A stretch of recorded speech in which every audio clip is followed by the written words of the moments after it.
Hello everyone, this is Just a Dad. Today I'm going to do a review and show you how to change your Roomba dirt disposal bags. So if you've got a Roomba robot vacuum cleaner with a self-cleaning base unit, you're going to lift it up. That's where the dirt disposal bag goes. You put your spare one right here. It just sits there. I'm going to show you how to change these. So you get 3 of them in this box. Here's what the bags look like. They keep all the dirt and debris inside the bag. Now, when you're going to put it in, there's this slider here. So make sure the slider is all the way down because there is a micro switch in the machine. It needs to sense that that slider is all the way down. Then the dirt and debris is going to go in there. Now, when you're ready to remove these, you're going to lift this up. That way, when you take it out, in case you accidentally squeeze it, none of the dirt and debris will come out that end. So here I have a bag that has about a month, almost a month and a half worth of dirt inside it and hair. So you can see why when you close that, it keeps all that dirt and debris in there. But I just wanted to show you that these things really do hold a lot, but they keep all the dirt and debris. Nothing comes outside, so it keeps everything inside. Okay, so you're going to come over to your Roomba. You're going to lift this up.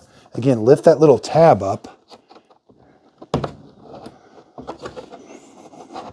Okay, now I can lift this whole bag out, and it's going to keep all the dirt and debris in there.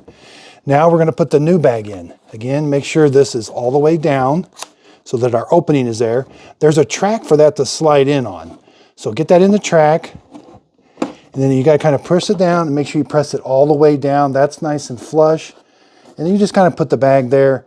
Make sure when you close this, it's nice and sealed. And then don't forget, you can always put your extra bags right here. That way they're ready to go. It's just a nice storage space for them. Close that, you're ready to go.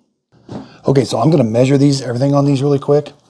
So these slide in. So the track it slides into is about, the track is about 3.5. Up, down is about 5. So let's go over the total bag. It's right around 5.5. And then up, down, you're looking at about 6.25. Width-wise, you're looking at about 5. So these bags are made very well. They're attached really nice here. It's got a nice O-ring here that seals really good. So I hope this video helps. Thanks everybody for watching.